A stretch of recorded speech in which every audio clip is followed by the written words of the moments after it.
Oops.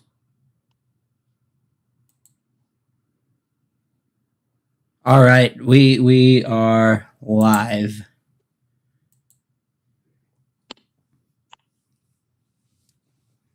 We're live. Okay. Double check on here. How does the camera look on your end? You're sideways. Sideways? Yes.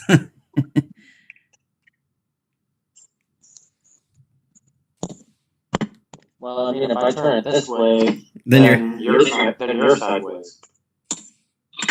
Well, I mean, if I turn it this way.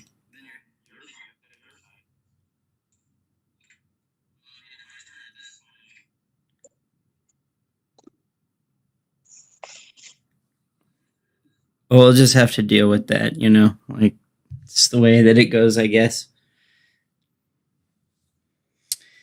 So anyway, CitizenGo.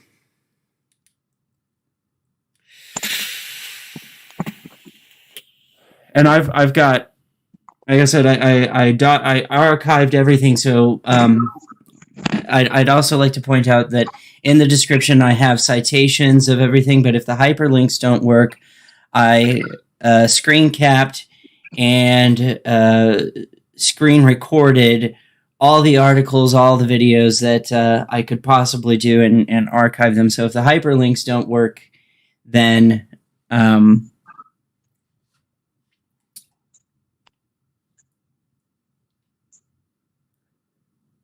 if the hyperlinks don't work, then I have all that saved. I want to try something here. Does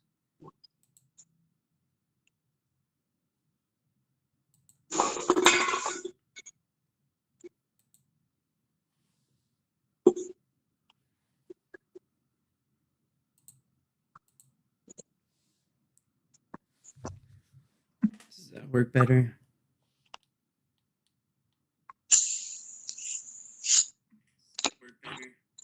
That does. That works a lot better. Okay. I got some too. You what? Well, so you and I, we came across this organization. I said that I have stuff saved too. So. Oh, yeah. Okay. I created for the screen caps. I created two different archives. I created the stuff that I downloaded that you sent, and then I created an archive of the stuff that I screen capped. But so CitizenGo is, from what we were digging into, is this really crazy organization that you know when we first when we first bumped into it, you know, like I kept asking myself, is this a conspiracy theory? Is this real? And the more and more that we dug into it, the more and more fucked up we found it to be. And in fact, we found evidence that shows that this organization affiliates itself with not only organizations that have the same sort of belief structures as themselves, but they affiliate themselves like with far-right Christian groups and far-right nationalists, far-right ethno-nationalists, neo-Nazis, fascists. Well, I mean, we also found, you know, where they collude with Constantine. What was his last name? Constantine Malofeev. Yeah, who is Vladimir Putin's little right-hand guy. He believes in reinstating the Russian Tsar and a return to Catholic traditionalism. We also found that there is a direct tie between this organization and the rise of far-right nationalist and white nationalist movements in pretty much every country that they occupy, which is a little over 100 countries with 15 cities that they have a home base in around the world. But if you look on their Twitter, it says they operate in over 50 countries, or 50 countries. Well, the weird thing is wherever this organization has popped up, which was founded by Ignacio Arzuaga in, 2013? Yeah, it's a Spanish organization. It started off as HOCR, and then they turned HOCR into a sub-organization and then branched off into CitizenGo.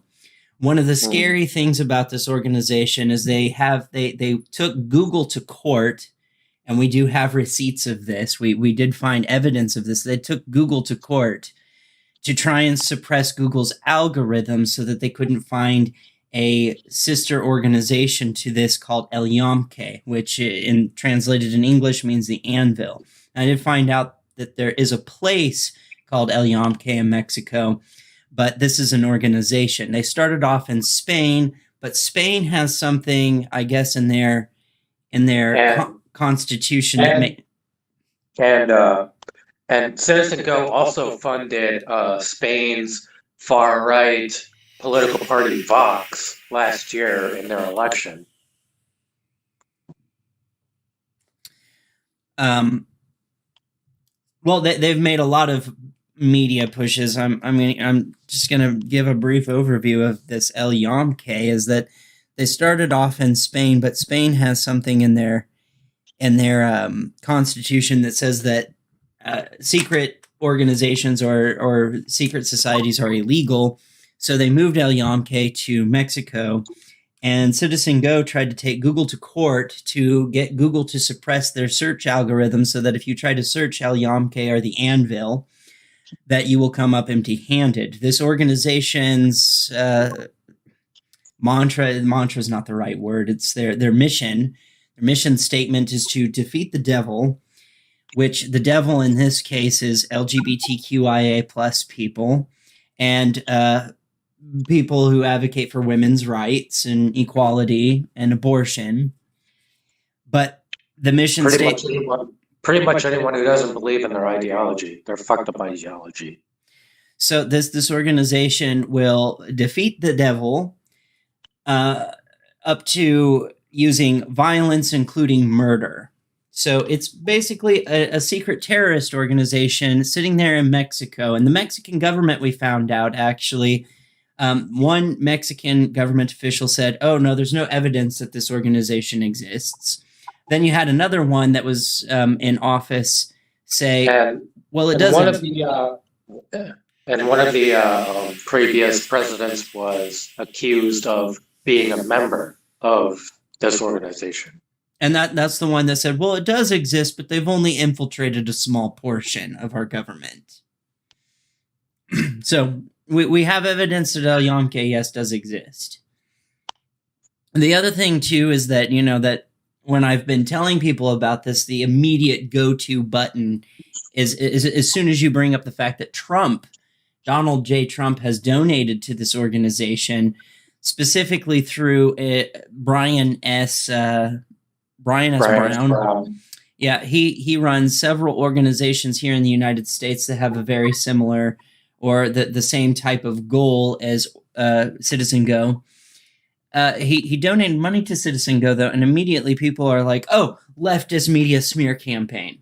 And I just want to be clear that the information that you and I have gathered has not come from leftist media. In fact, one of the questions we've continuously asked ourselves in researching this is, why has no one covered this? And the only media outlets we've been able to find are media outlets in other countries, predominantly countries that speak no English. And it's very, very few. Very few. There was that one African media outlet that I found on YouTube where the African countries in which CitizenGo occupies, they were complaining, this woman was complaining that women had started to resort to using knitting needles to perform abortions because since CitizenGo's occupancy is in those countries, they don't have access to abortion clinics anymore, and they've resorted to using knitting needles to do this, to engage in abortions. So no, this isn't liberal smear campaign, and I think Trump did a really good job at making it so that you can't criticize him. It's almost impossible to criticize him without, somebody standing up and going like, "Oh, leftist media smear campaign, it's all lies, leftist lies." And it's like, no, you have to understand the information that we got did not come from leftist media. It's not leftist media. We discovered this organization on WikiLeaks, but we discovered that that Trump donated money to them from the organization themselves. The organization talks about this on their Twitter feed, on their Facebook, on their .org. And if you go to their website, you see that they're also meddling. They're trying to meddle in China. Like they're blackmailing the Chinese government to stop persecuting the Christian population. And they said if they don't stop, they're going to try and get Australia, the US. They went to Donald Trump and sent a letter to him saying like, you need to tell China to knock it off or else. Well, they went to the Prime Minister of Australia as well to try and get them to put sanctions on China so that they stop persecuting the Christians. And when I say persecute, we're not talking about murder. I mean, I wouldn't sanction murder. That's a human rights violation. No, we're talking about like trying to pushing people in China, trying to push people away from Christianity and accept something else instead of just agnosticism, atheism. Well, the Chinese government bans anything that doesn't align with their communist ideology. Like, it's not just Christianity. It's also Islam. It's also Taoism. It's also Confucianism, the native Chinese philosophies and religions. They're trying to discourage people from believing in that shit because it goes against what the People's Republic Party of China believes in. But the fact that they're going to, the previous United States President Donald J. Trump, and they're going to the Prime Minister of Australia, trying to impose sanctions on China to stop them from doing that to Christians. It's like that violates so many international treaties, laws, and regulations. It's unreal. I don't think that you can do that in the name of a religion. That's absolutely like a theocratic push. That was another thing too I wanted to cover, is that I think a lot of people conflate any kind of dictatorship or authoritarianism as automatically being fascistic. And what we've seen in looking through this is they don't just align themselves with fascists. They align themselves with nationalists that are on a scale that I would say is theocratic or monarchistic. They want to see like a return of monarchical control and theocratic or like a theocracy type control. Because that's the ultimate goal of these organizations, is that they want to establish an ultra Christian and probably Catholic Christian theocracy. Yeah. So and like I said, I will go over all that stuff that I've saved where we found this information, and one of the things that you talked about is that I liked the analogy that you gave, is that this is like the Westboro Southern Baptist Church on steroids. It's like it's everything the Westboro. This is the CitizenGo is everything the Westboro Baptist Church wished it was, which that it could be. But you said that it's not just a tiny little blip on the map in the United States somewhere. No. They're located all around the globe. Exactly. And they've obtained this power in less than 10 years. In 8 years, they've obtained this power. They even did a speech with their little pair organization, HOCR, hosted at the UN. And we actually found a video clip of HOCR talking at the UN where they got 150,000 signatures to oppress abortion rights. not just abortion rights, but the civil rights, liberties, and freedoms of LGBTQIA+. And actually, like, I thought about just going into that. And here, let me go to this little screen while I pull it up.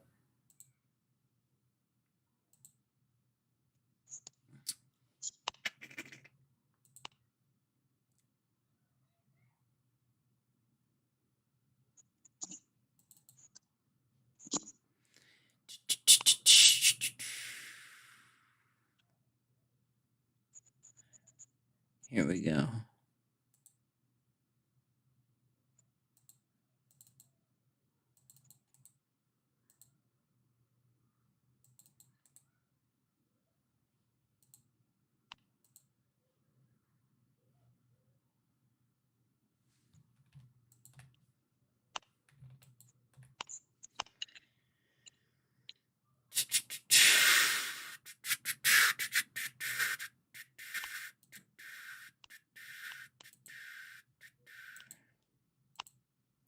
So, actually, I think I can do screen share on this, can't I? I think so. Oh, they changed it. Oh, here we go. Yeah.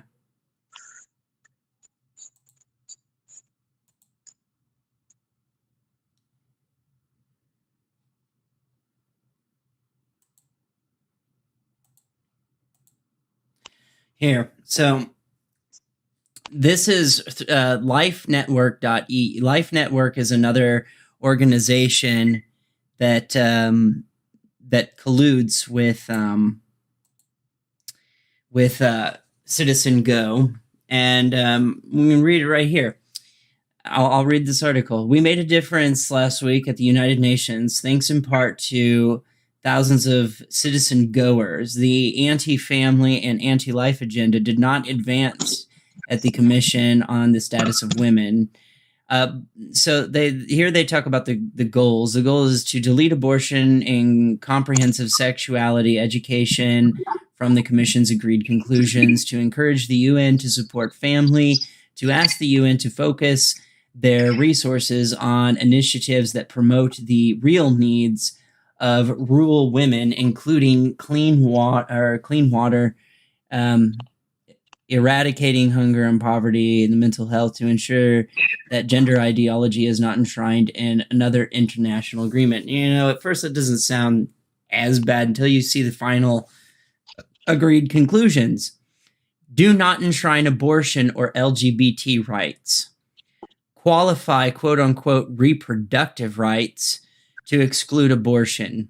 Ensure that, quote, direction and guidance from parents and legal guardians, end quote, is included in sex education.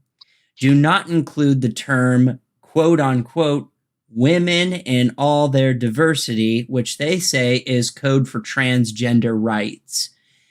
And do not include the term, quote unquote, family diversity, which they say is code for homosexual rights. It's really interesting because you can see just how they try to suppress any kind of pushback or ideological anything that is different than them. So here's a leftist that spoke out. They said, and our actions made a difference. Just ask the liberal lobby at the UN. In a UN dispatch, a program officer for the International Policy of International Women's Health Coalition specifically called out CitizenGo for pushing back against sexual orientation and gender identity and sexual and reproductive rights. Jacobson states. Now, keep in mind, this is coming directly from CitizenGo. This is not leftist smear campaign. This is CitizenGo is talking about what this leftist said, and they're quoting this leftist. They said, unfortunately, we have seen a massive influx of anti-humanitarian rights and anti-gender equality organizations occupying the space, blocking progress and spreading misinformation. And this group is really good at spreading misinformation. Last year, for example, a European organization called CitizenGo brought their hate bus to the CSW. These groups have brought an intense polarization based on lies to some of the most important topics that the CSW should address, including sexual orientation and gender identity, sexual and reproductive rights, and child early enforced marriage.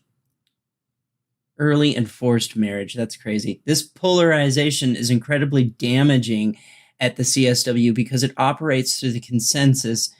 The result is that on some key issues, a small group of anti-human rights countries water down commitments to the lowest common denominator. They are basically negotiating our human rights away.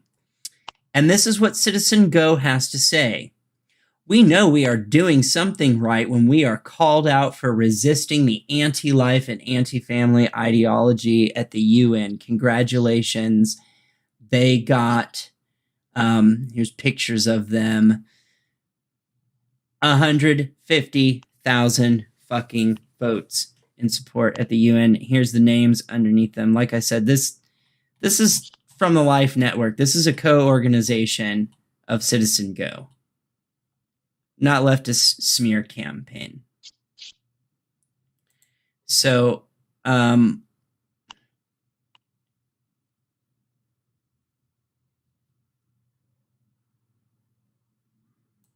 another thing was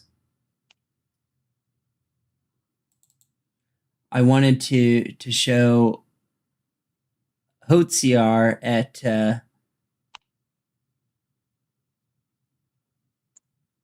Did you ever go to the link of that one website where they had that PDF file that you download? Very quickly moving forward. Hold on, I want to screen share this one.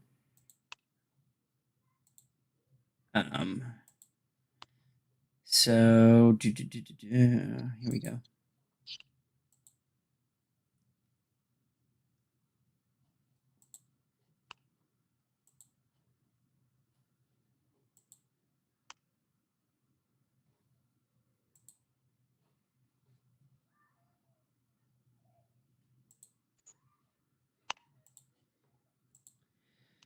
So this is them speaking at the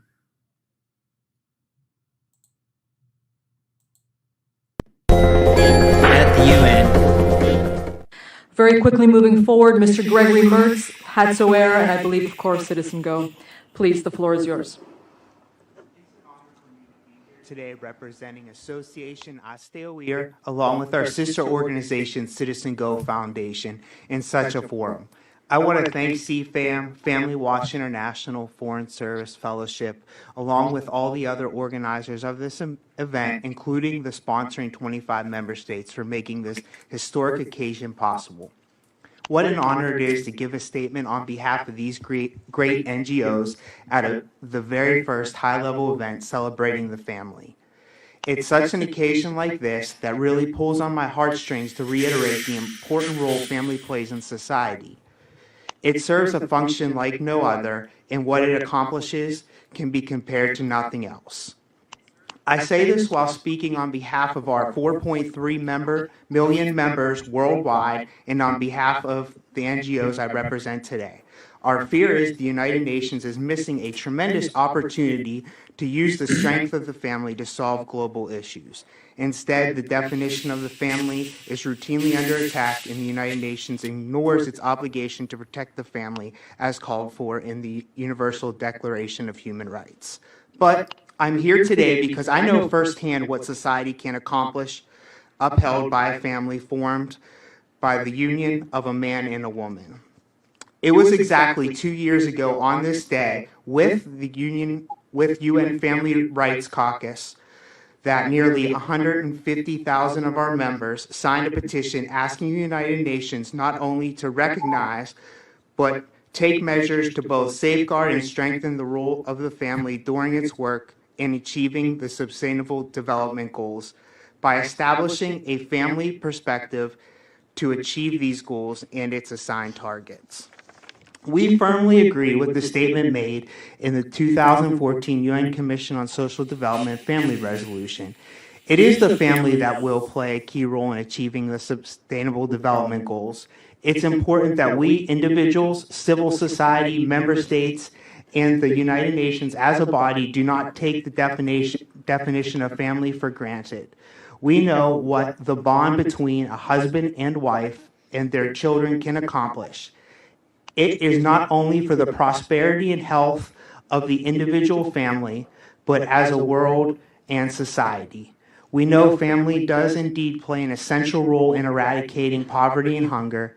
It does indeed play an essential role in achieving universal primary education, also promoting gender equality and empowering women. It does and will most certainly be the reason for reducing child mortality, improving maternal health, and combating HIV, AIDS, malaria, and other diseases. I thank all the NGOs and member states represented here today. It comes with great honor today to stand by the definition of the family and celebrate how family has bettered society and how it will in the future. Thank you for allowing me to speak on behalf of HazteOir, CitizenGo, and our 4.3 million members worldwide. HazteOir, I guess is how you say that. But I find it interesting how they do that spin, because we just read the article that their mission statement, you go to their Twitter, you go to their Facebook, you go to their website, it specifically says that they want to take away civil rights, liberties, and freedoms of LGBTQIA plus people, and abortion, and basically women's rights. And it says that right. It says that right on their own shit.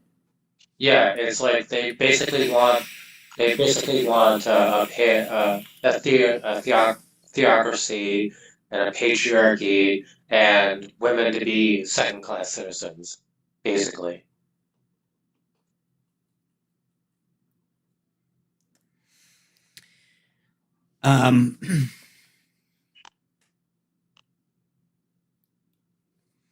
We can go over the other things too that were. But I did show you that one article by illiberal.org. They have a PDF file where you can download, and it talks about the different organizations that are involved with CitizenGo. It explains biographies of pretty much a lot of the board members, who else is involved with CitizenGo. I think it talks about Donald Trump in there. I haven't read all of the PDF file yet because I just got it I just downloaded it yesterday. I did try to download it, but I don't know where it put it in my phone, so wasn't able to get that. But we have all these other articles. I mean, just a massive amount. What I find really interesting is looking at their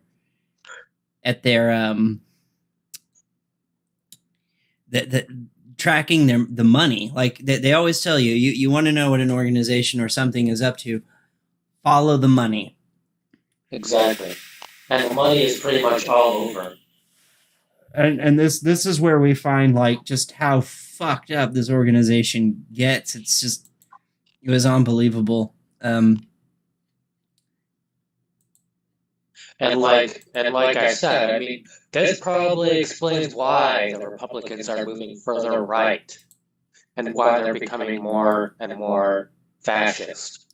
Well, we did find we did find a connection, a solid base connection between the rise of white nationalism, and neo-Nazis. Pretty much everywhere this organization goes, we would see this pop up. And when I was first seeing it, it just started off as an assumption. It's boy, this is a really big coincidence. It's a correlation.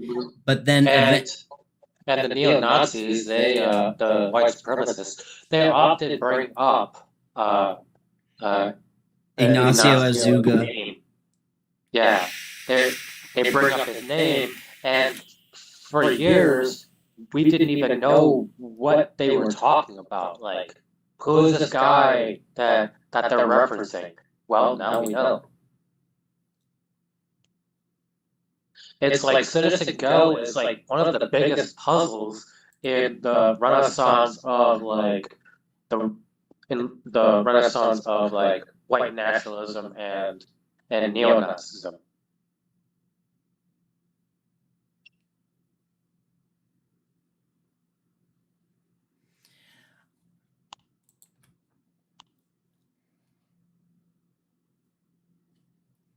All right, so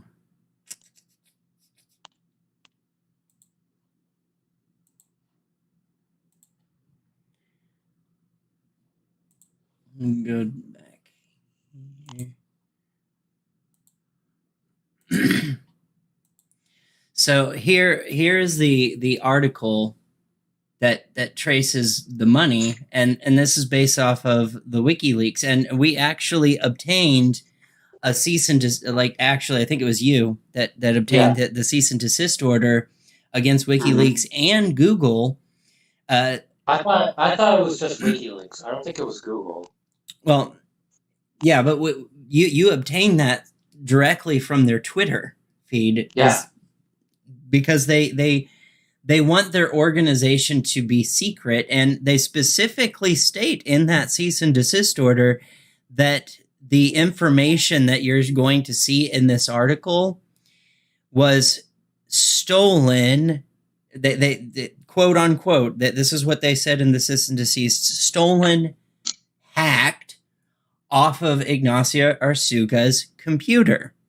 This was taken from the horse's mouth itself. And it says CitizenGo, the international petition website that sought to be the anti-gender alternative to campaigning websites such as Avaraz and 38 Degrees, boasts that it is funded solely by small online donations arranged by thousands of citizens from all over the world. But new research from Neil Dada's European Parliamentary Forum for Sexual and Reproductive Rights has revealed that its founder, Ignacio Arsuga, approached wealthy influencers of the far and religious right to gather seed funding.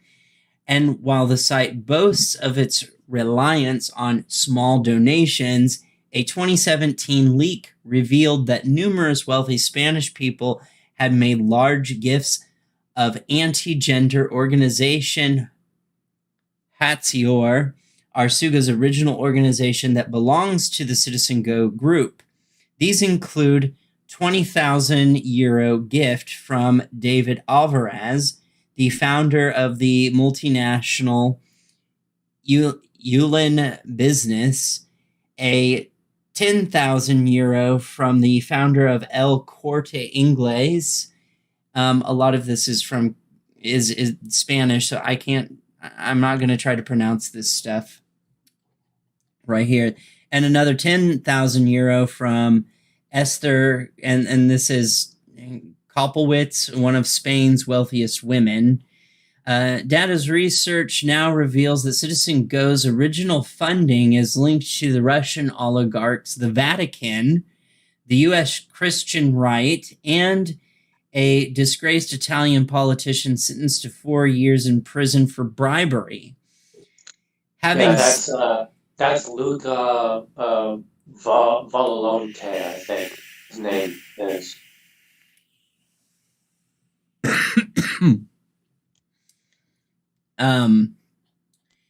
Having set up HOCR in Spain, CitizenGo's founder, Ignacio Arsuga, wrote in 2013 how he conceived this new petition platform as an online tool for active citizens to be able to defend family and life and effectively influence national governments and parliaments and international institutions from the grassroots.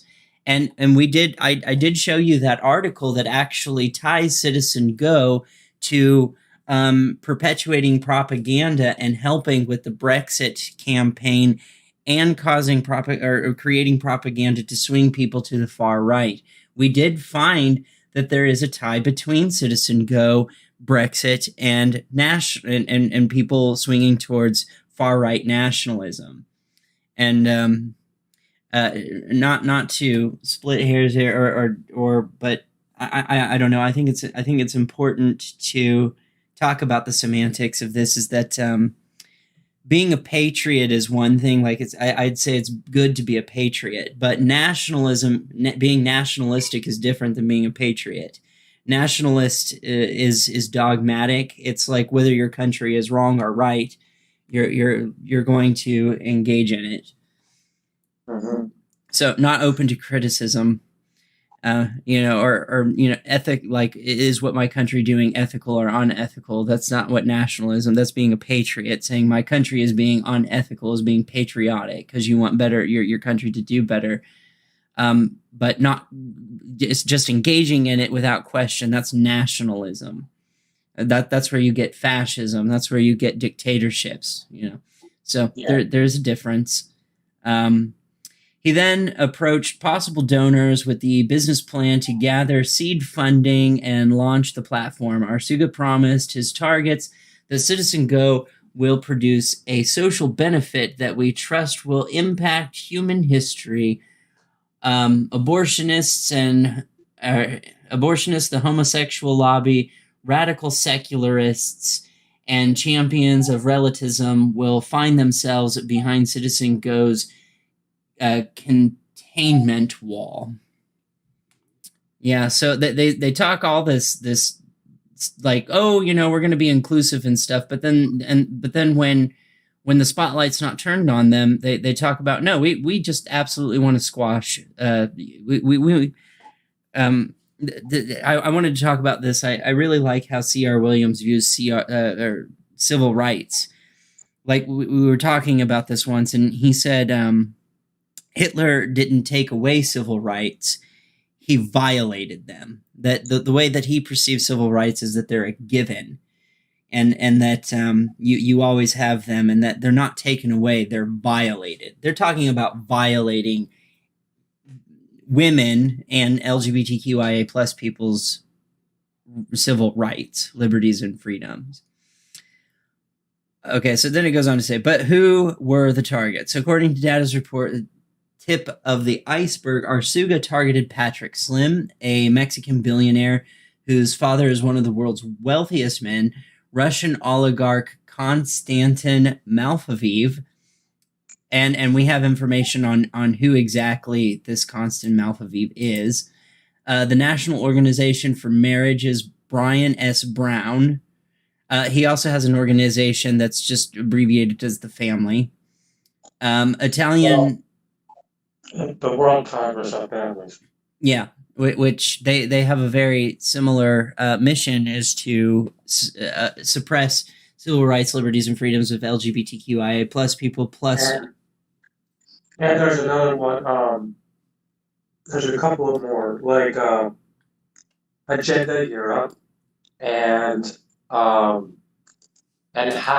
Center for Family, Religion, and Society. Yeah.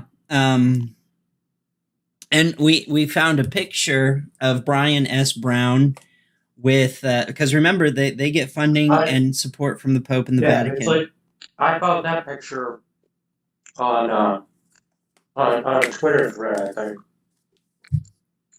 And if you didn't notice, that video that I played of HOCR at the UN, that was from CitizenGo's Facebook page, if you wanted to know.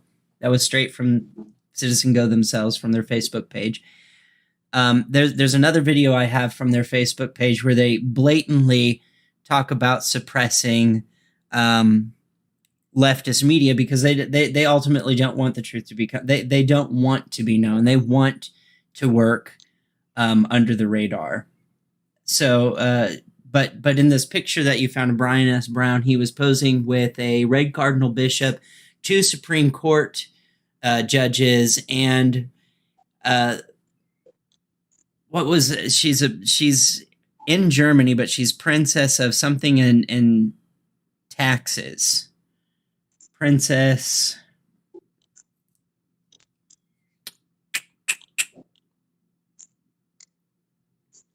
We'll get to her, but she's basically part of the wealthiest family in Germany.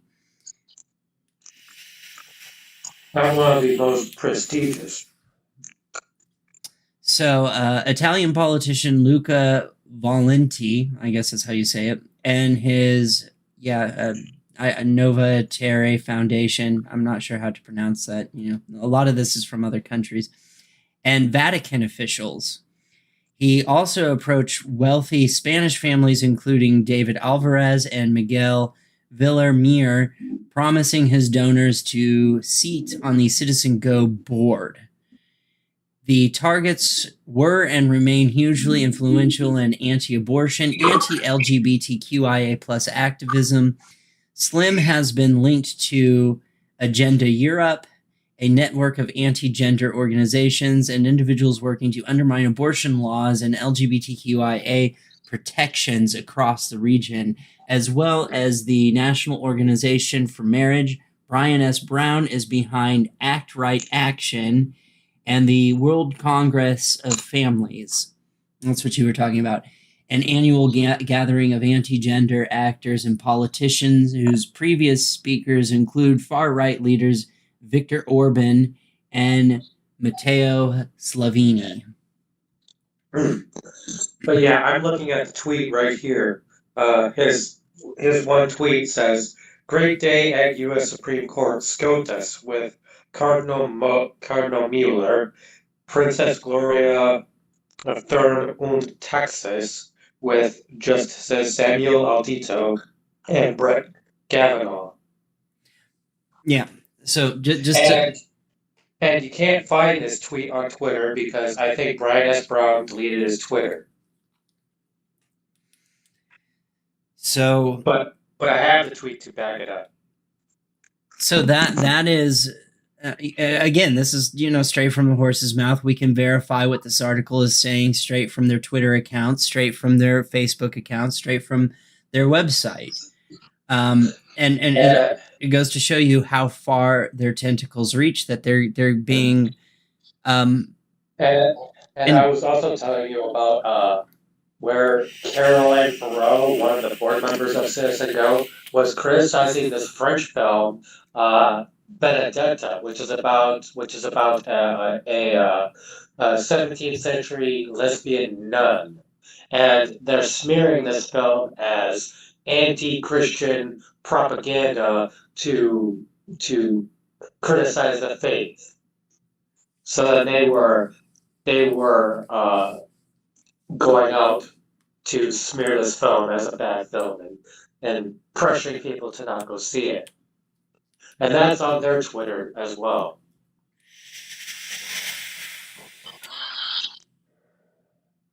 But I mean, we've got evidence that shows that they are backed up by the Vatican and the Pope. So this article goes on to say Constantine Malfaviv is one of Russia's richest men and the man behind the St. Basil the Great Foundation, a charitable organization that funds anti-abortion activism, including crisis pregnancy centers. His television channel,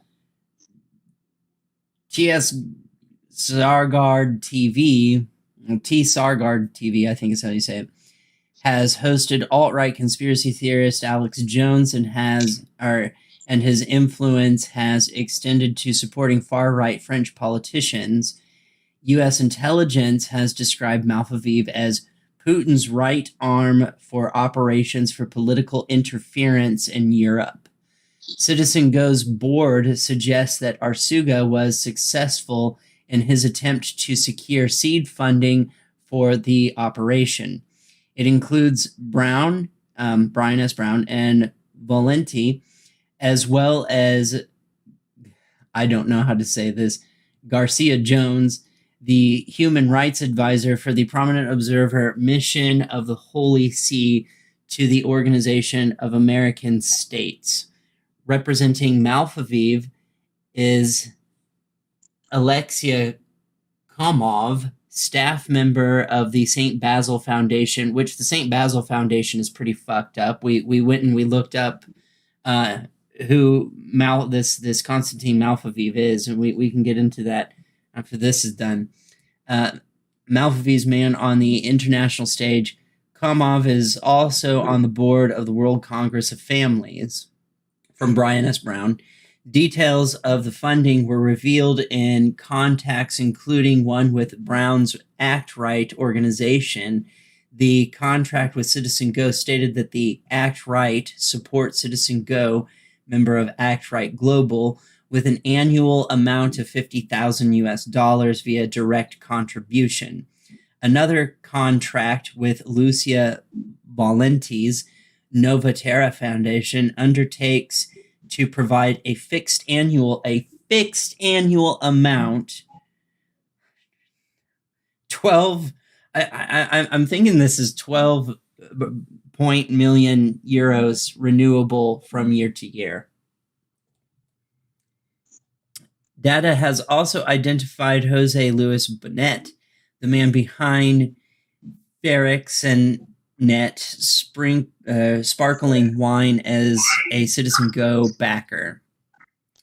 CitizenGo board member Lucia Valenti was sentenced in January to 4 years in prison for accepting bribes from, I have no idea how to pronounce this, politicians. He was a member of the Parliamentary Assembly of the Council of Europe, PACE, and used his position to help mute the Europe's criticism of whatever that is, human rights record. He achieved this via Russian, whatever that is, laundromat, a term defined by the Organized Crime and Reporting Project as an all-purpose financial vehicle set up typically by a bank or other financial services company to help clients launder money, hide ownership, evade taxes or currency restrictions, embezzle or movement money offshores. And I've been looking into these other organizations that are tied to CitizenGo. And if you think CitizenGo is a big giant rabbit hole, well, ancient Agenda Europe is another rabbit hole, because it too is connected with a bunch of different organizations. I'm looking at the PDF file right now. Agenda Europe is also connected to a number of organizations that have been working towards anchoring the term human dignity in international law, with the long-term goal to win a legal status for embryos from the day of inception. These organizations include the U.S. Alliance Defending Freedom, Europe Dignity Watch, the Dignitatis Humanae Institute, and the Nova Terrae Foundation. So it's like a big giant web, and CitizenGo is the spider. Well, and I think this part is interesting. The laundromat channeled 2.39 million euros into Valenti Nova Terra Foundation, that in turn supported Ireland's Iona Institute. There's a lot of organizations that CitizenGo works with. The ECI, Mom, Dad, and Kids Initiative Against Equal Marriage, and Steve Bannon linked Dignity Human Institute, whatever. So Steve Bannon is even tied to this organization, which I find interesting. So you can tie Donald Trump. Yeah, well, you can tie Trump, Alex Jones, Russian oligarchs, aristocrats from Europe, Steve Bannon, all kinds of. And Steve Bannon, he did a talk at Oxford about economic fascism. Yeah, he's he claims himself as an economic fascist, but not a nationalist fascist. And it's like, well, you keep some strange company, Mr. Steve Bannon. Okay. I saw somewhere it was it does talk in here that I don't know. The laundromat was exposed in 2016 by Italian media, but when the money dried up, Valenti's turned to his CitizenGo allies for support. Writing to Arsuga to request aid, he said, "I have sent a similar request for the financial support to our friends Brian S. Brown, Vincent Segu, and Alexei Komov." It was reported that Arsuga sent the politician 20,000 euros while Brown offered an undisclosed amount. Segu is connected to Patrick Slim, who gave Valenti 66,000 euros. Vatican representatives sent a disclosed amount. So the Vatican is backing them up. We have evidence of that. And we don't know how much money the Vatican gave them, but they were given money from the Vatican. CitizenGo is currently campaigning against the Matrix report, which seeks to guarantee sexual and reproductive health care across the European Union and the UK, and hopes to influence the government to channel the temporary law change which allowed the telemedicine for early abortion, and is demanding the toy company Lego to discontinue an LGBTQIA+ set. And they also were petitioning against like Disney, saying like stop perpetuating LGBT propaganda or some shit. That's on their website. And they also backed the Trump conspiracy theory that he won the election. They were backing him and the My Pillow guy. And we also found that they've launched a media campaign to say that COVID vaccinations are fake and COVID is fake. We found tons of propaganda that they're releasing about that. And I almost, it's almost like this organization is behind all the far right propaganda that is misinformation, that is being touted as being truth news, while people trying to expose this are continuously being called fake news. I find that very interesting. So, but yeah, I do have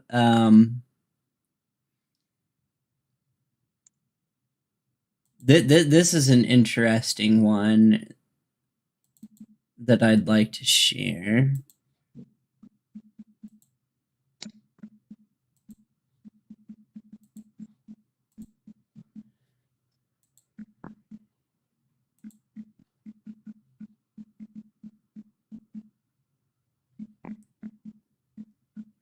No.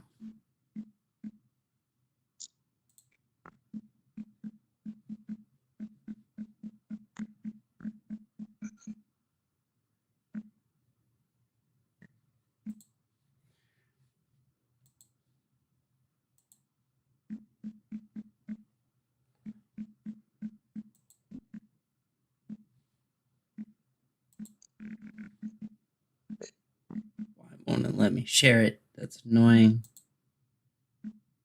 There we go.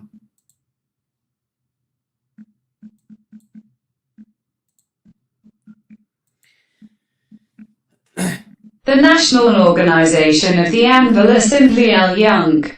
The interesting thing about, this is from Wikitubia, but it's basically a computer reading off the Wikipedia article about what Yunque really is, and it reveals a lot of interesting information into CitizenGo Yunque and HOCR. English. The Anvil is the name of a purported secret society of Mexican regional origin that alleged to now be a national political force and whose purpose, according to the reporter Alvaro Delgado, is to defend the Catholic religion and fight the forces of Satan, whether through violence or murder, and establish the kingdom of God in the land that is subject to the Mexican government and the mandates of the Roman Catholic Church through the infiltration of all its members at the highest levels of political power. The organization was allegedly formed in Puebla in the early 1950s.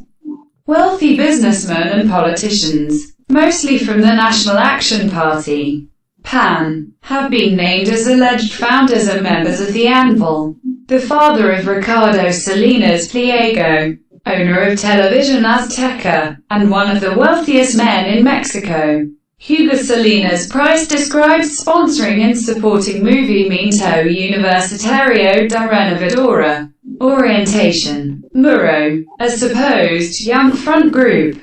In his autobiography, it is unclear to what extent the sponsors of MURO knew of the supposed organizational structure and goals of its theoretical affiliation to Yunque, one of the most prominent critics of the Anvil. Investigative reporter Delgado, C., says that the Anvil was founded to defend the Catholic religion and fight against the forces of Satan, even by force and murder.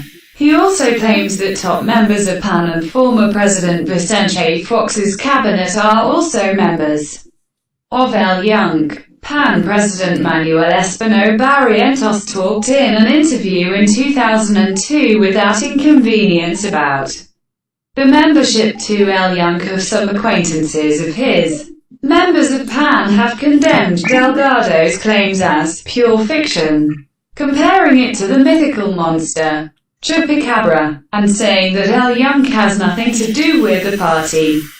A former PAN presidential candidate and party head, Luis H. Alvarez, says that the organization is real but has infiltrated only a negligible portion of the party, since it is allegedly a secret organization. Most reports about it comes from its critics and alleged ex-members. One noted, purported ex-member is the former mayor of Puebla, Luis Paredes Moctezuma, who has led demonstrations against the organization, demanding the expulsion of all heads of PAN who are also affiliated to Yunque. Paredes Moctezuma has also explicitly pointed current party leader Manuel Espino Barrientos as a Yunquista. He has said that Yunque played a role backing Vicente Fox's campaign in 2000. In 2007, Paredes claimed the group controlled 4 state governments in Mexico and that it established cells in the United States in the early 1990s, saying, "They're in Dallas, in Boston, in Washington, D.C., in Los Angeles, in Miami." Quote, Paredes claimed the Anvil was formed in the early 1950s as a reaction to anti-Catholic sentiment under the Institutional Revolutionary Party.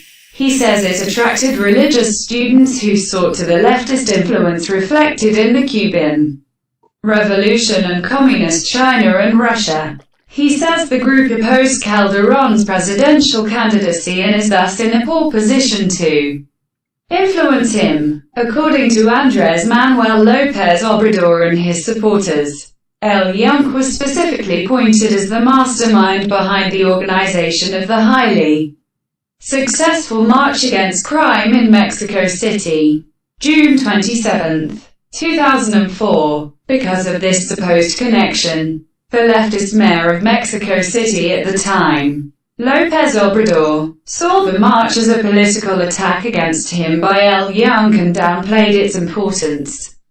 According to its critics, the secret organization of Yunque was supposedly paramilitary in nature, performing its actions, including political assassination, mostly through a set of front organizations. And, according to the magazine Contralinea, This included the student organization Muro at the National Autonomous University of Mexico in the 1960s. One political commentator dismissed claims about the group as an easy way to smear political opponents. I have never found anyone who admits to being a member of Yunque. All I see are attacks from the left. It's an easy way to dismiss someone. Quote, Yunque in Spain. In 2012, Alvaro Delgado reported that Yunque was being active in Spain, influencing on Spain's People's Party. In 2014, a judge declared there was a proved relationship between members of the association HazteOir, HO, and Yunque. It has also been linked to CitizenGo Foundation created by HazteOir. HO was later subsumed under CitizenGo. Further reading. Yunque, la ultraderecha en el poder. The Anvil, the extreme right in power. By Alvaro Delgado, 2003. Official summary of the televised interview about Yunque granted by Alvaro Delgado to Carlos Laura de Mola on June 21, 2004. Yoinfluyo.com, iInfluence.com, a website that Alvaro Delgado of Proceso magazine has claimed to be run by Yunque. As reported by Noticieros Televisa. 1. Lobbying for conservative viewpoints in Mexican politics. Marta, Santiago, 2015. Yunque en España, la sociedad secreta que divide los católicos. Madrid, Amanisa, p. 336. ISBN 978,460,845,737. So remember, like we talked about this earlier, that so Yunque, that they said Yunque. and HOCR and CitizenGo. CitizenGo actually had a lawsuit against, they tried to take Google to court to suppress Google's algorithms from showing up any information about Yunque. I'm sending shit about Yunque from my PDF file that I saved. So you can read that, where it links, where it says, where it talks about the links between Yunque and CitizenGo and HazteOir. And this Yunque is the Anvil. They're basically a secret terrorist organization. They've tried to participate in political assassinations. They're essentially like a secret mafia for CitizenGo.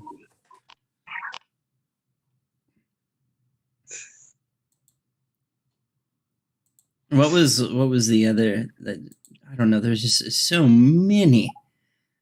Like here's. There's just so much shit. I know. I sent the pictures through Messenger.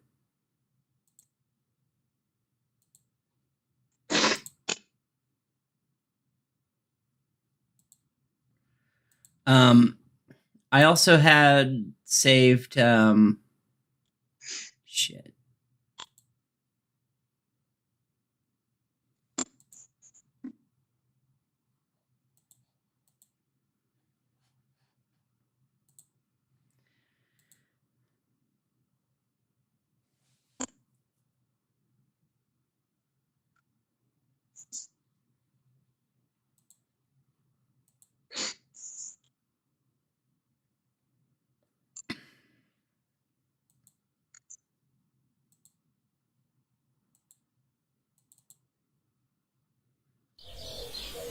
I saved this one, their little propaganda piece that they created. This came from CitizenGo Africa Facebook.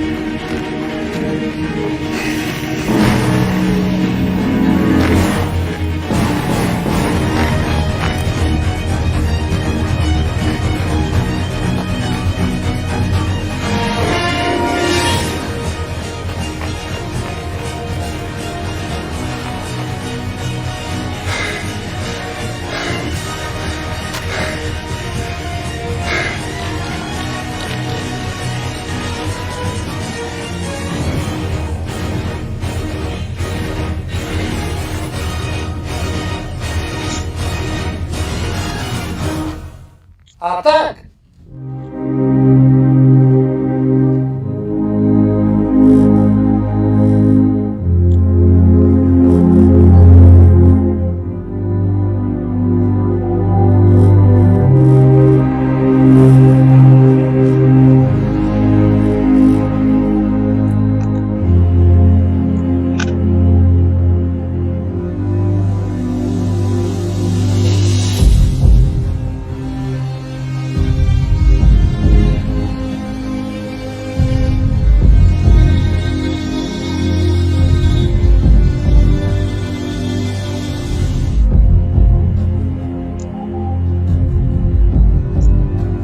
I don't see the video.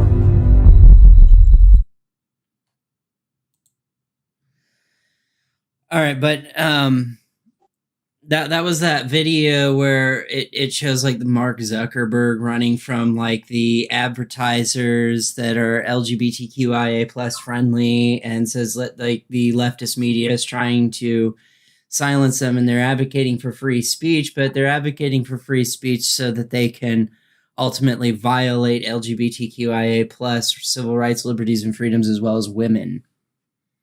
So I find that interesting. You know, it's just like, we want freedom of speech so we can take away yours.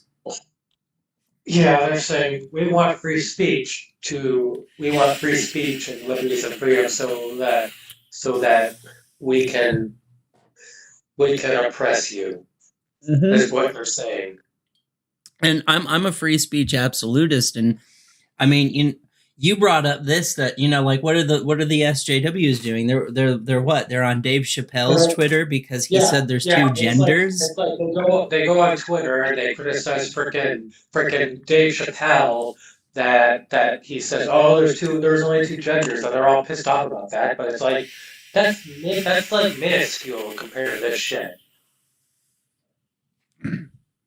Like, it doesn't even matter. I don't think Dave Chappelle is trying to violate our civil rights, liberties, and freedoms. CitizenGo is. That's their agenda. And meanwhile, on the right, you have the right that, like, you know, you have the moderate right criticizing SJWs and feminist, like radical feminists, and it's like that doesn't matter either. Yeah, I'm sorry, but women in video games being scantily clad is not a problem because, CitizenGo would say that, yeah, they are scantily clad. They shouldn't be dressed like that. But it's like Anita Sarkeesian, people like CitizenGo want you back in the kitchen. Yeah. Which is worse, Lara Croft's tits? Because CitizenGo would not approve of feminism at all. They would have feminism banned. No, they outright condemn feminism on their own website. Exactly. We're not talking about radical feminism. We're talking about women get back in the kitchen, no abortions for you. Oh, you got raped, you have to carry the child to term and marry the guy that fucking raped you. Talking about like taking laws back to like the 1500s.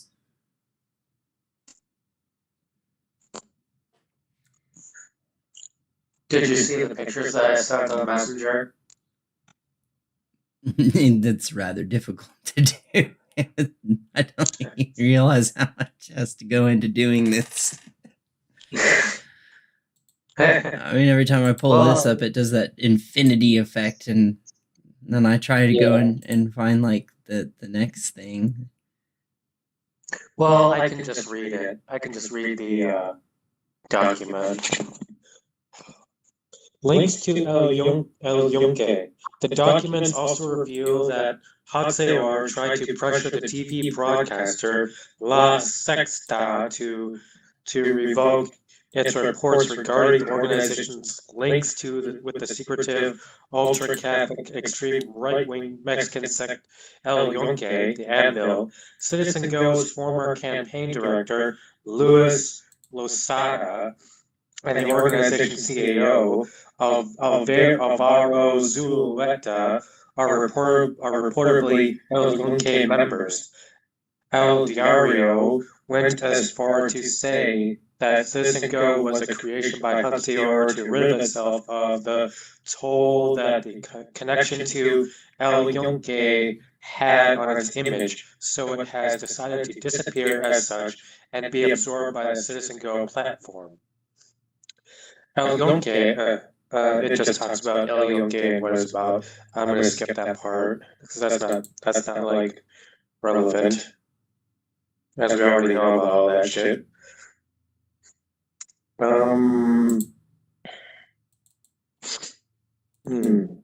Links between HOCR and Yunque had been officially confirmed in May 2014 by a Madrid court when Judge Lopez Castrillo stated at the time that the relationship of members of HOCR with Yunque is a proven and acknowledged fact. The verdict came after the Church of Spain had ordered a private report about the role of Yunque in the country, alongside the organization's growing influence. The reporter warned of recruitment networks to win young people and adolescents for the organization in various places, among them the Way of St. James and religious schools. When HOCR was informed of the report, the organization contested the verdict in the framework of a lawsuit that it eventually lost, El Confidencial reported. During the trial, according to sources consulted by the newspaper, at least 7 witnesses revealed the identity of the main leaders of Yunque in Spain, including their full names. Among them, Eduardo Herzfelder, president of the Instituto de Política Familiar, Jamie Orcele of Profesionales por la Ética, Liberto Senderos of the Organización del Bien Común, Leonard Tameo of Grupo de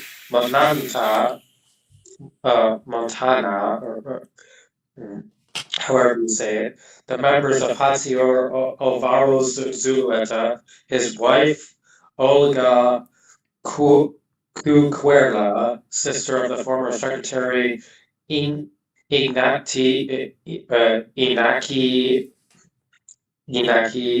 Urdangarin, Julia Conquerela,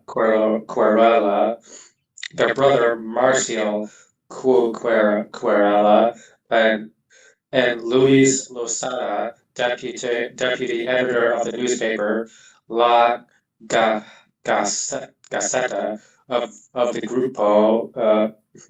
Grupo Intercomia, and the current collaborator of 13 TV, a television channel run by bishops. HOCR, CitizenGo, and the Instituto de Política Familiar, the Family Policy Institute, are in turn active in Mexico. For example, they appeared as organizers for an anti-gay march in Mexico City in 2016 that brought together a conglomerate of Mexican ultra-Catholic organizations. Links between CitizenGo and Mexico also concern finances, which undercover investigation by Open Democracy revealed. Arzuaga told our undercover reporter that Patrick Slim, son of the Mexican oligarch Carlos Slim, gave his group 40,000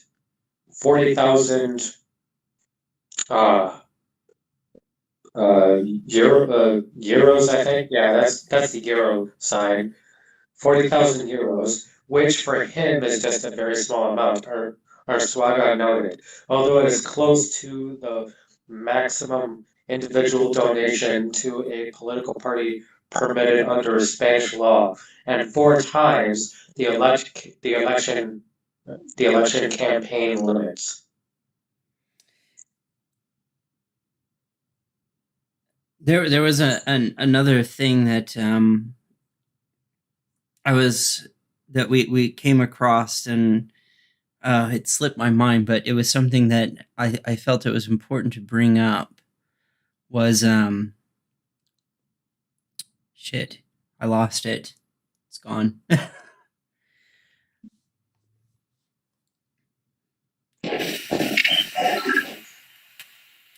You lost what? The article that you were just reading? No, there was something that we came across in researching this that I remembered that I thought was important to bring up, and I don't remember what it was that needed to be discussed about this. It's I don't know, it's just, I don't know, it's crazy, but I do have this sort of, these are the screenshots that I took.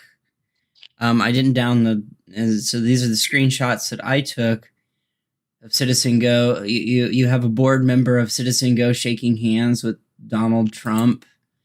Here's that 15,000 votes at the UN. This was some kind of cute little propaganda, an attack from CitizenGo on Coca-Cola to stop LGBT rights. I guess in other countries it's LGTB. That's irrelevant. This is the picture that we were talking about. Here's Brian S. Brown here. There's the red cardinal bishop. This is the princess here.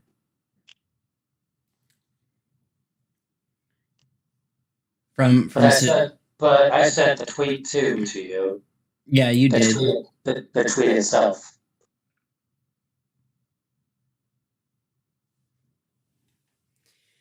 I got this one. Gloria, Princess of Thurn and Taxis, an association of a red cardinal bishop, Brian S. Brown, and 2 Supreme Court judges, Brett Kavanaugh and Samuel Alito. Here's some information about Brian S. Brown.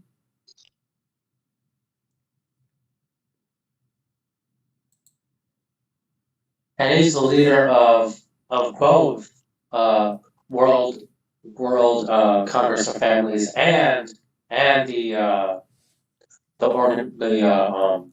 National Organization for Marriage. He's leader of both of them. Hey. And he's a board member of CitizenGo.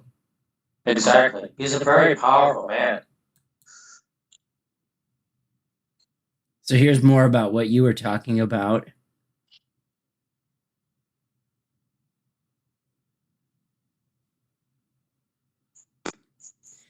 In 2008, which intended to constitutionally ban same-sex marriage in the state of California. He was for that.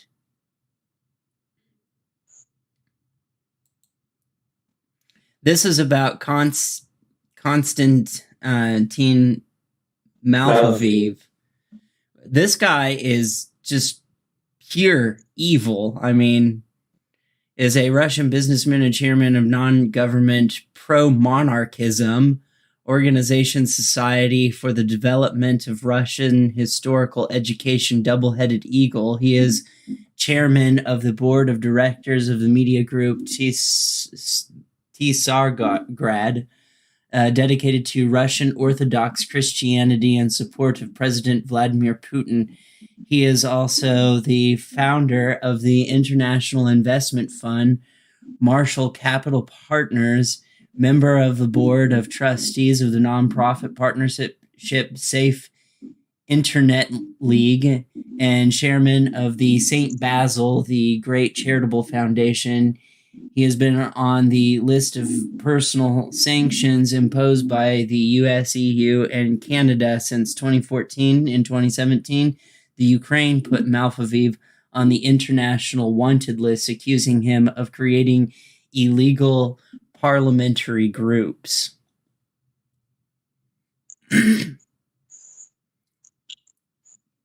I mean, this He is kind of associated with it, but I don't think he's a board member of CitizenGo. No, he donates money to them. It's Alexei Komov, who is a board member of CitizenGo, and he's an associate with Constantine Malafiev. Well, Constantine Malafiev does donate money to CitizenGo. Yeah, we did find that. Mm-hmm. And I'm on this PDF file, like it talks about Alexei Komov. Another board member of CitizenGo is the Russian Alexei Komov, and associated with the ultra-Orthodox oligarch Constantine Malafiev, who runs an influential right-wing TV channel, Zargard TV, and think tank Cardenal, and has been targeted by the US and European sanctions for allegedly propping up the pro-Russian breakaway republic in eastern Ukraine. During the 2013 World Congress of Families Congress in Sydney, Komov's benefactor, Malafiev, reportedly said that Christian Russia can help liberate the West from the new liberal anti-Christian totalitarianism of political correctness, gender identity, gender ideology, mass media censorship, and neo-Marxist dogma. According to that's interesting. Everything you just said is talking points of neo-Nazis. Mm-hmm. And all that, like the cultural Marxism stuff, I debunked that a while back because I actually read Antonio Gramsci's book on cultural Marxism, and I made a video explaining what cultural Marxism actually is, and what they're calling cultural Marxism is not cultural Marxism at all. No. It's a talking point that the neo-Nazis have been using, basically, that have been started by a guy named Ted Boone that started the neo-Nazi party here in the United States. It's a talking point that's been used by neo-Nazis in the far right for quite a long time. Mm-hmm. According to Komov, he started working towards the end. He started working towards this end over a decade ago when he spent some time in Colorado Springs in the United States, nicknamed the Evangelical Vatican because of its large influx of particularly evangelical Christians, and would help advance his vision of conservative Christians from around the world working together more closely. Komov also works for the World Congress of Families as the organization's main Russian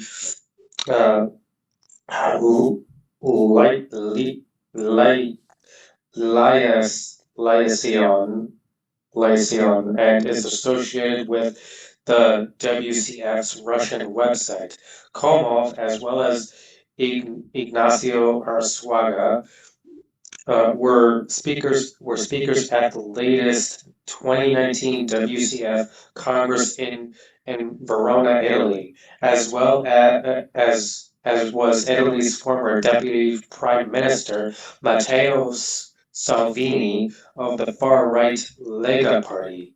Komov has been in the orbit of Lega, formerly Lega Nord, since December 2013, when he gave a speech at the Lega Nord Congress in Turin, during which Salvini was elected as the leader of the party. There, Komov introduced the mascot of the World Congress of Families for the following year, a Russian matryoshka, or rather, Patriotism doll, whose outer doll is a man instead of a woman, while inside the woman are 5 children, since according to Komov, God created women from a man. Komov seems to be very active in Italy, where he appears as co-founder and honorary president of the Lombardy Russian Cultural Association, a Russian-Italian business platform that, according to historian Anton Shekov, Shekovstov was essential to Lega's breathtaking successes in recent years. In an article that tries to unravel Malathiev's manifold business relations, the LRCA is described as aiming to promote Russia's aggressive foreign policies in Italy, including attempts at building business relations between Italian businessmen in Russia annexed Crimea.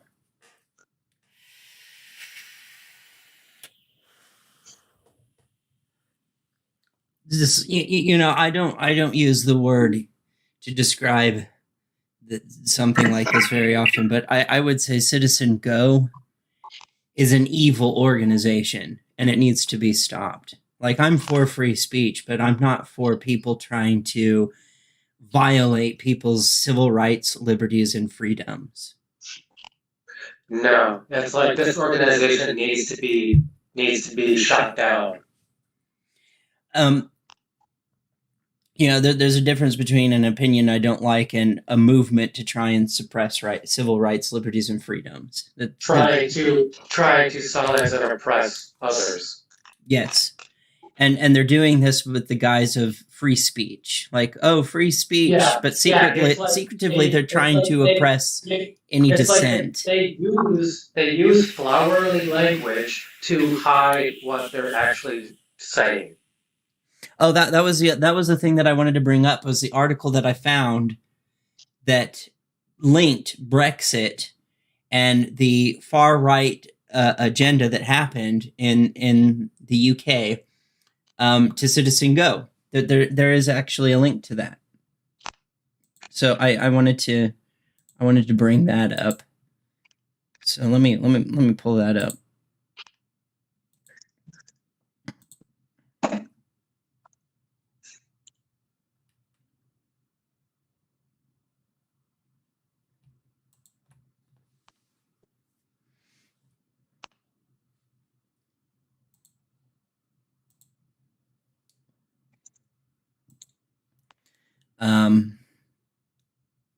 So any right-leaning person is going to have a miff with this because of the news vendor, but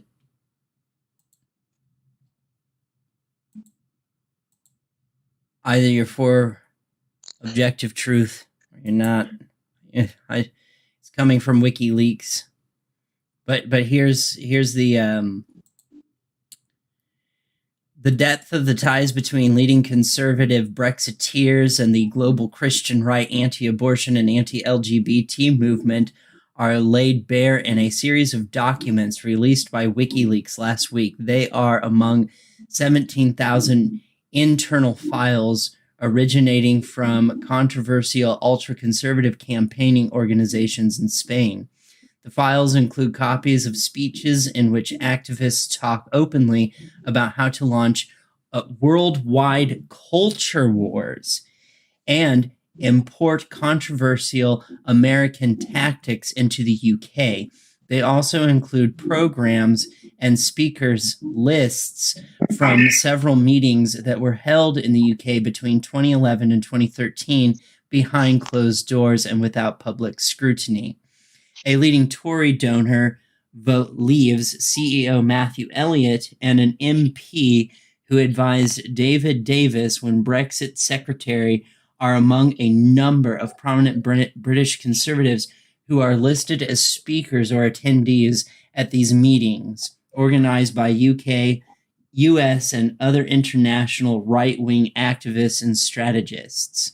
The extent of the connections between the figures in Brexit and the Brexit movement and the international right has long been a subject of debate, but files included in the WikiLeaks release suggest that these ties are deeper and more long-standing than previously reported, more than a decade old at least. We are eager to interact with and learn from the most effective people who have fought the culture war in their own countries. That's you, said Ignacio Arzuga, founder of the Madrid-based ultra-conservative group CitizenGo, at a 2011 event in London entitled "The Future of the Family in Coalition Britain," according to notes of the speech he gave. This was a regional event of the World Congress of Families. And remember, that's Brian S. Brown, influential ultra-conservative network founded after meetings between U.S. and Russian campaigners in the 1990s, which we've already established the connection with that, with finances, follow the money.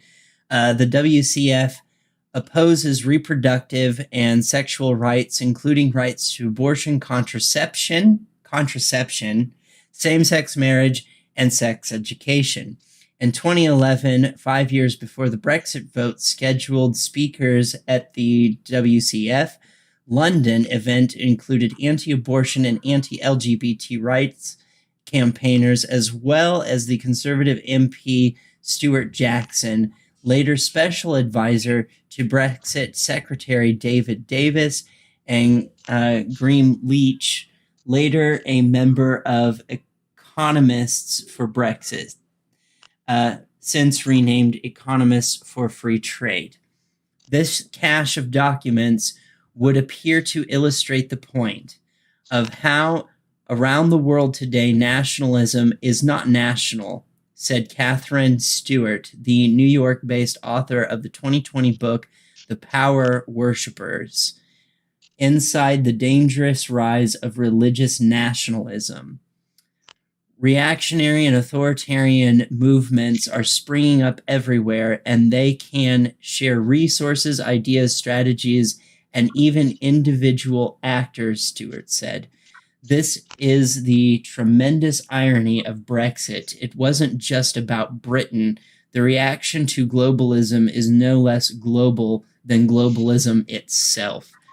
This article was released August 12th of 2021. So 3 months ago. Yeah, it explores the U.S. tactics. I don't know what. Talks more about the WikiLeaks that came out this year, and how they found out about all this information. Which I have the screenshot that you sent me that shows that the WikiLeaks literally took this from a board member of CitizenGo's own computer. That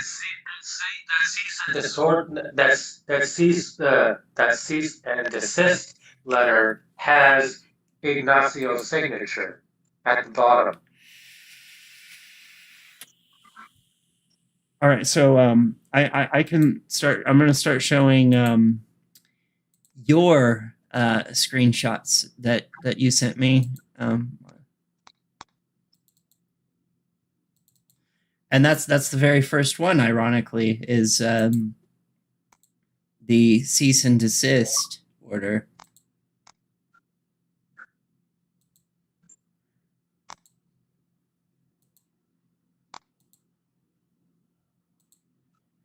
And there it is. There's a cease and desist order right there. As WikiLeaks acknowledges, these events are being investigated judicially by the 11th First Instant Court of Madrid, Spain. Is that the start of the cease and desist? Is that the first start of it? This is the start of it. Here it is.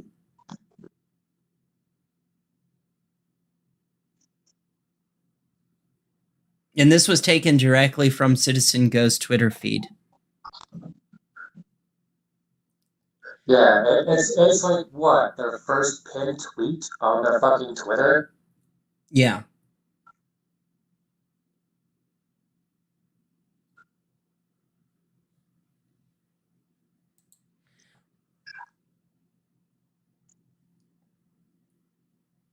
But it says, I mean, this is what. And I also have the tweet screenshotted too of that, to where they're saying, "Oh, it's a smear campaign." So if they ever delete the tweet, we have the tweet to back it up. Yep, it's right here. But see, they admit right here. within the procedure, the preliminary proceedings, 738/2017. Furthermore, the Spanish First Instant Court ordered an injunction to avoid the hacker's website or the hacked documents being accessed from Spain. Finally, as WikiLeaks acknowledges the application of the court's decision, Spanish police was able to remove the hacker's website. But there was a part in here where they specifically called it last August 5th of 2021, WikiLeaks published 17,000 documents that were stolen, hacked from my computer in 2017 by a group of criminals, hackers. This is WikiLeaks press release. And you said it was, I don't see the sign. Maybe I should hide this. No, I don't see where it's signed. I think you have to go further. I think you have to go right. There it is. Yeah, Ignacio right Arsuga. Right there. Right there. Sincerely, Ignacio Arsuga, president of HOCR, president of CitizenGo. Ah!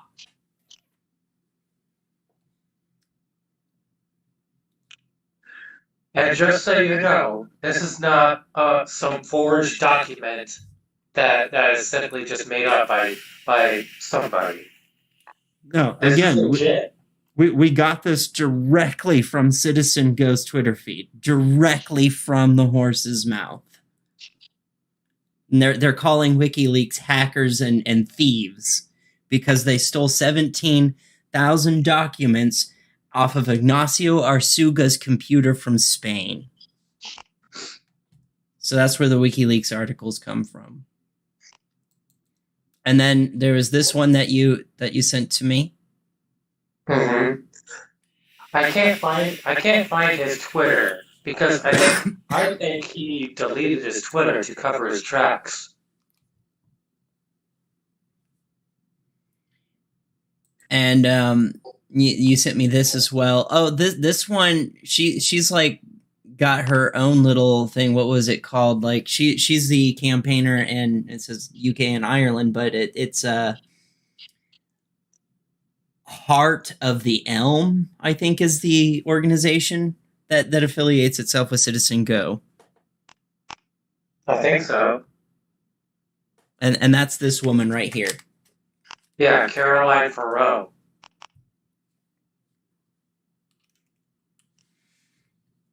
And then here's another one that you... That's the tweet that I was just talking about.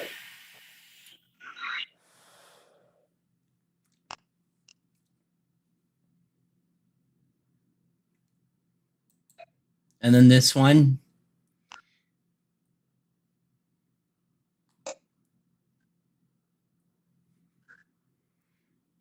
This is showing that CitizenGo played a significant role in Trump's conspiracy theory. Yes. And anybody that came out against it, oh, you're just leftist media trying to smear campaign. It's like, well, this is from CitizenGo.org.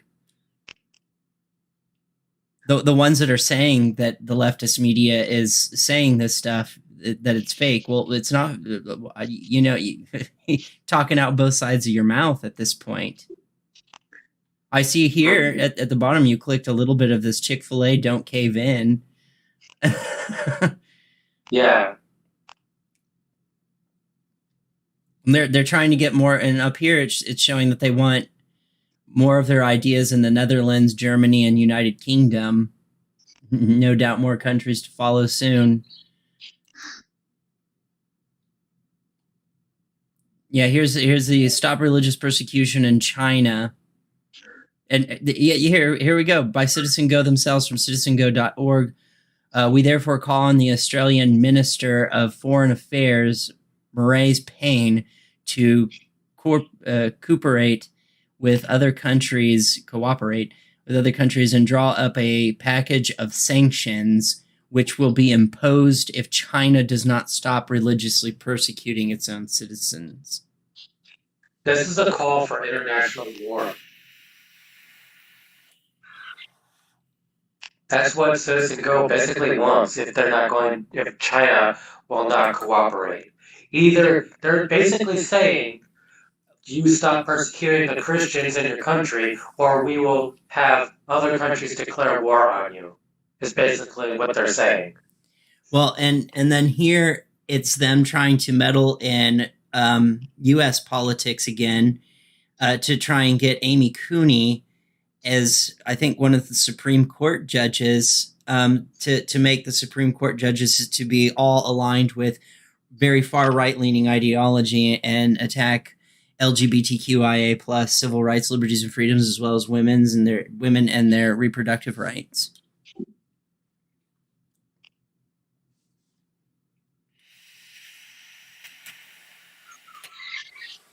Oh, here, yeah. Here, you captured it. Your signature is needed to help fill the Supreme Court of the United States vacancy with a reliable pro-life and pro-family voice. We are all filled with the enthusiasm on Saturday, September 26, when President Donald J. Trump nominated the brave Judge Amy Coney Barrett for the U.S. Senate confirmation, with many vital issues looming for debate, such as the right to life, preborn babies, and healthy policies to promote family. We must urge the U.S. Senate to confirm President Trump's pick of Amy Coney Barrett, a reliable pro-life and pro-family conservative. It starts with your signature.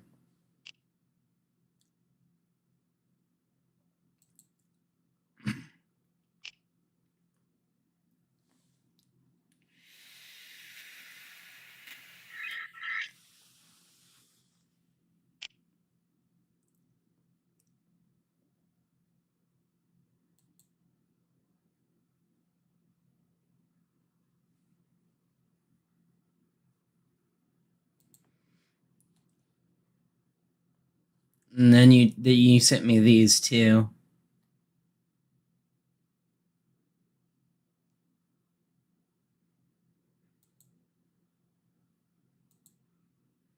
Oh, and then there was this one. This was interesting. So CitizenGo was occupying Turkey, and there was a pastor in Turkey who was it was quote unquote missionary, and the Turkish police arrested him because they found that he was trying to start a militia against the Islamic people in Turkey. And that's not something you can do in Turkey. But they caught him with like an arsenal of guns and bombs, and CitizenGo is trying to get people to sign a petition to get him out of that country. The United States did not respond.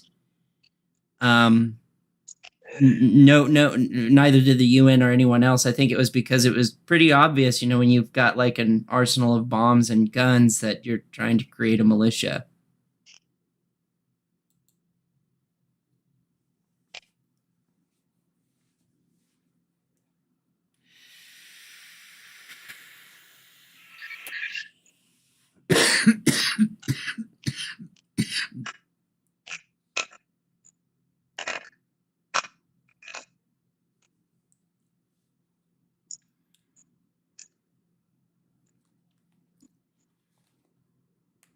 So yeah, like when we were looking this up, we noticed that every Western civilization that CitizenGo occupied, we saw like immediately, like I wanted to establish a timeline to see like as soon as they became active, especially in spreading propaganda, if that's when we saw the rise of very far right-leaning ideologues and yeah, it's like in the U.S. we didn't really see a resurgence in far right nationalism until like what 2015, 2016, around the 2016 election.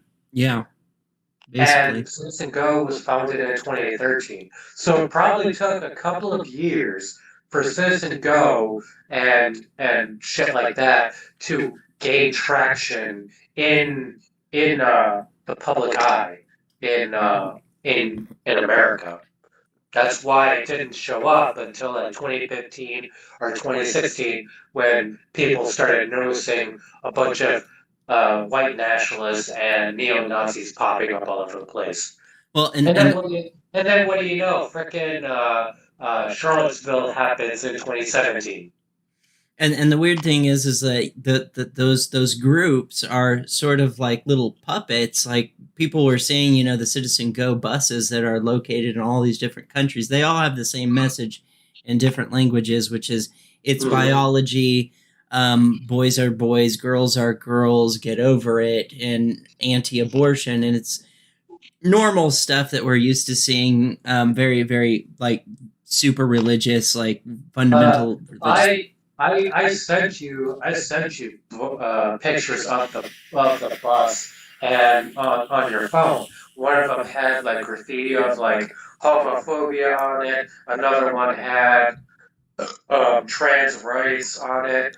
There was trans LGBT people with the flag and shit like that against the bus and posing in front of the bus, you know, protesting and shit.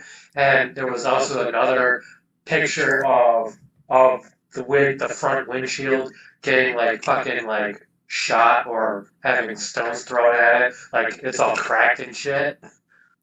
Well, and the thing is that like most of the other countries, I think, caught on to it really quick. But here in the United States, it's just like you see this little orange bus drive off, and nobody bats an eye. Nobody understood the huge like organization behind that bus.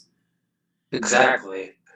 And now it's coming out. It's like, wow, holy shit! They're pretty much behind all of it.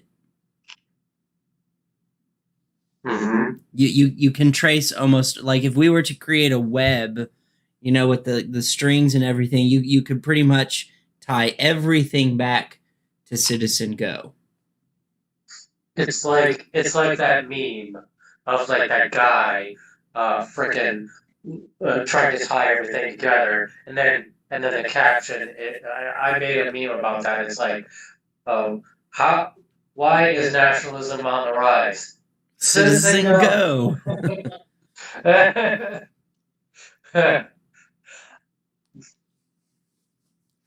So,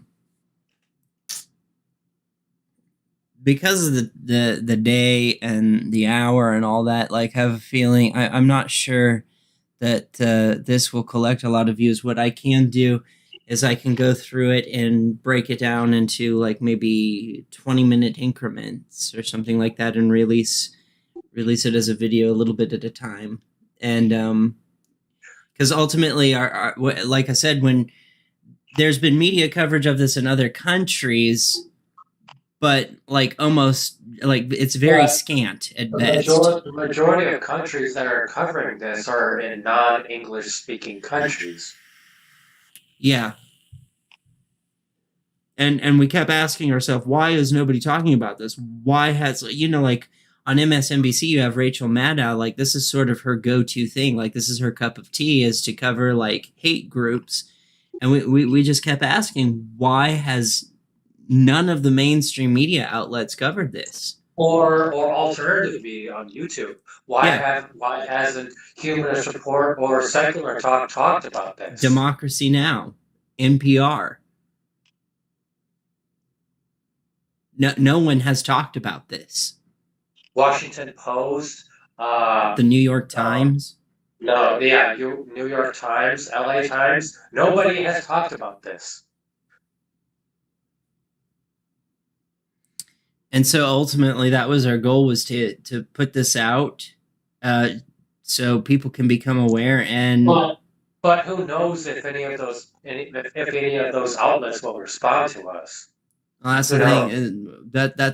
the thing. I'm still going to try and get their attention to it, because I don't think this is something that needs to lay in the dark. No, it shouldn't. This can't go unnoticed. This has to be public knowledge. Yeah.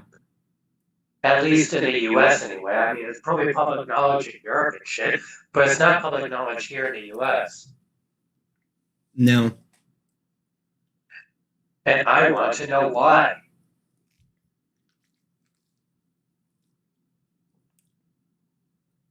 Because I have a feeling that the intelligence agencies in the government probably do know about it, but they probably just don't want to come out and say anything. The only agency here in the United States that mentioned anything about it was the Southern Poverty Law Center. They declared it as a hate group, but it's more than just a hate group. Yeah. They have a secret terrorist organization, Yunque, the Anvil. Mm-hmm. It's like this is insane. It's like this organization is very organized. It's not like they're disorganized and like not knowing what they're doing. I mean, they know exactly what they're doing. They're very powerful. They're very like clever. I mean, that explains why U.S. media has not covered it. They're probably good at covering. They're good at covering their tracks in American media. Well, one of the difficulties they'll have is trying to reestablish some kind of, resurgence of the monarchy or theocracy, as our country does not have a history of that. Our country has a history of being antithetical to that. The people, exactly. And the only tie to this land to monarchy is the British Empire before the U.S. was founded. That's pretty much it. And the U.S. sought to escape that. Yeah, exactly.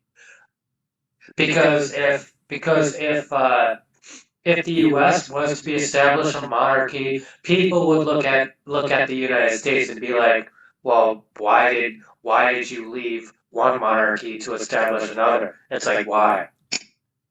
And then the U.S. would probably be like a failed state at that point.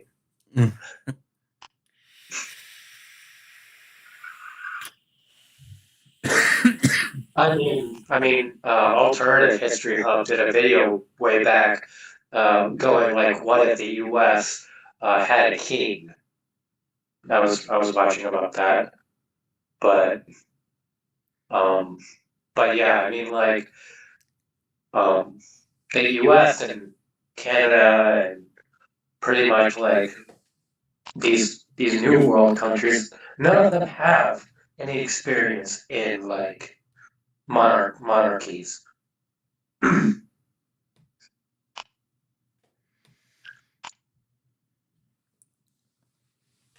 a lot of the modern monarchies in Europe, they're not absolute monarchies. They're constitutional monarchies, which are different from a traditional monarchy.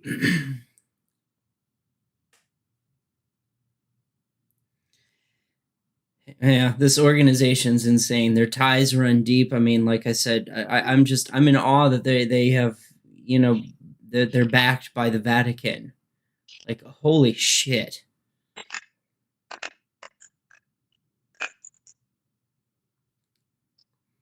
There was a few articles or a few tweets and things that I think we read on CitizenGo where they actually had an exchange with what is it, Pope Benedict? Is that who it is? No, Pope Francis. Yeah, so they've had exchanges with Pope Francis. And then, like, ties with Constantine Malfaviv and him giving them money, and I don't know. It's just that it's insane. Didn't you say that they were funding some part of the German government to try and get a neo-Nazi party to reestablish the Fourth Reich, or is that a separate thing altogether? Well, that was a separate thing, but when I was typing it in, like looking through like CitizenGo stuff, that was an article I came across, is that there was like a resurgent of a Nazi party in Germany that actually wanted to campaign and run and actually like take office. And it's like, what the fuck? I don't know. I don't know if that has anything to do with CitizenGo or not.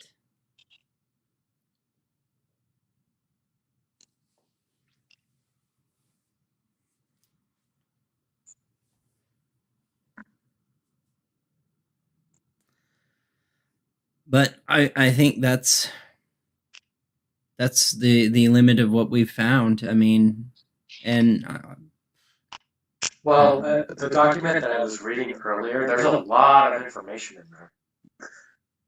It could probably take me hours to read everything. Probably like 2 hours. it's crazy. And you can go to that website and download the PDF file and read everything. You should link it in the description.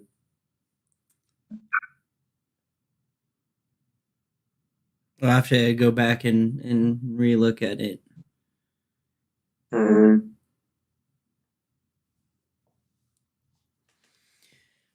But I think that covers it for now, is that, like, understand that they will speak out both sides of their mouth, is that they will sit there and say anybody that opposes them is some kind of leftist smear campaign, and that they are not X, Y, and Z. But the reality is that you look at their mission statement. Their mission statement specifically says that they want to stop or put an end to LGBTQIA plus civil rights, liberties, and freedom, and abortion. And they even go into stomping on some civil rights, liberties, and freedoms of women.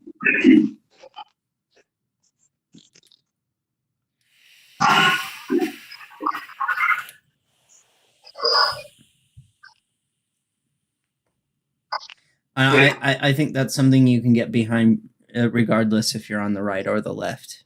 Like, if you're talking about civil rights, liberties, and freedoms. Yeah, this goes beyond politics. This is not a political issue. This is a human rights issue. Yeah, like I think most people out there don't want to live in some kind of authoritarian hell. Or, yeah, a theocracy. I don't think anybody wants that. Most people. No, and like I said, it blows my mind to think that this organization is trying to get sanctions put on China just because they're trying to stop Christianity. Mm-hmm.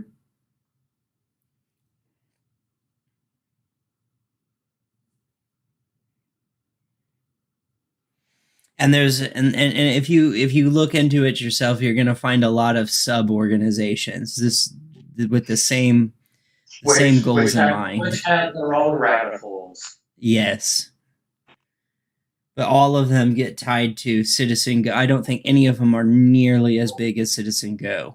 No, CitizenGo and HazteOir are the dominant ones out of all of the organizations. That's why I really like Wikipedia's caption of it. I used it in the thumbnail for this. You know, that little snake coming out of a church from Spain with its tongue is a little swastika. The Wikileaks picture. Yeah. It's a good representation. They call it the Intolerance Network. Mm-hmm. And I made a meme about CitizenGo. It's like we were discussing it earlier. Like, how did they come up with the name CitizenGo? Like what? Like, what does that even mean? And it's like, what the fuck? And it's like, I took a picture of a stop sign and then put it over the go, and it's like Citizen Stop.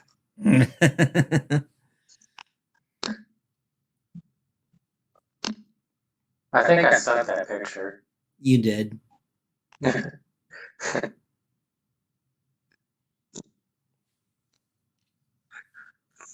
But yeah, speaking of that, it does need to be stopped.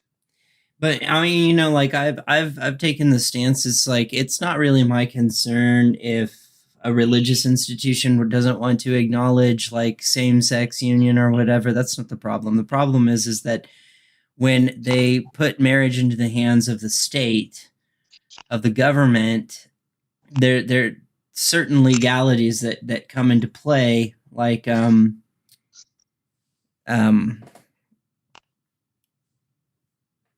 I forget what the term is, but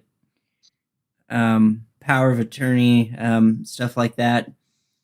And the thing is once the state gets involved, you've taken it out of the religious hands. It's not really a concern of whether or not a religious institution recognizes it. It becomes a concern of, does the government recognize it for legal issues?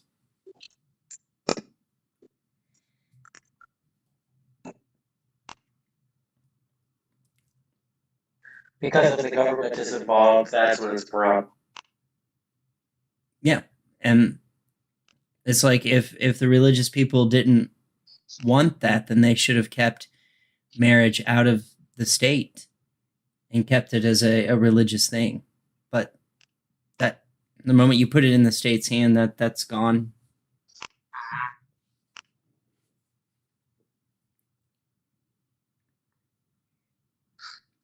But I think it's good that marriage is in the hands of the government, because no, marriage is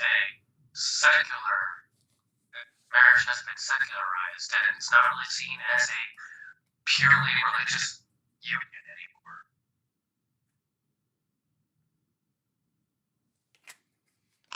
Right.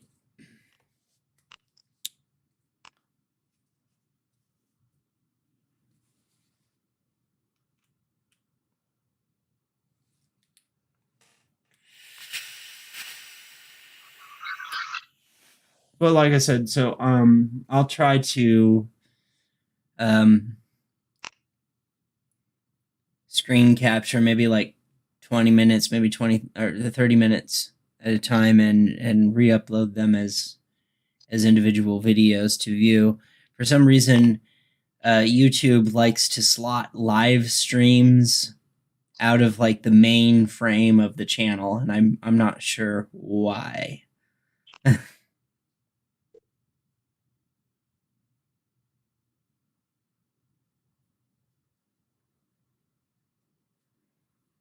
So hopefully this does get views, not for my channel's sake, but for the sake of people need to know about this.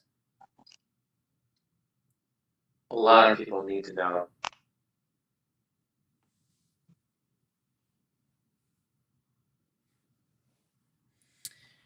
Yeah, stop hiding your head in the sand.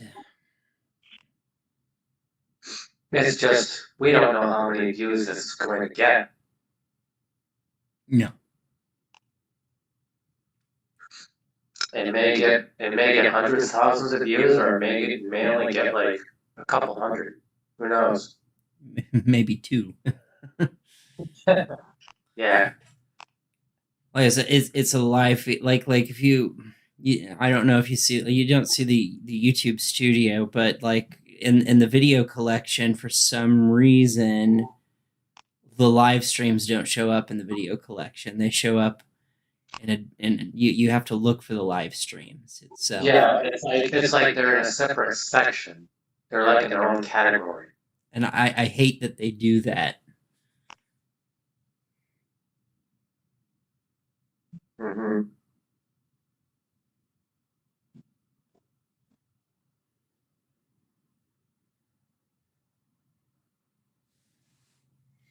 All right, but I'm gonna call that the end. You good with that? What we've reported? I think so. All right. Yeah, and that's all we know so far. There's more to this. There's even more that we haven't even gone into. There's like a ton of shit in that PDF file, like I said earlier. It's like, if we go over that, then of course there'll be more information.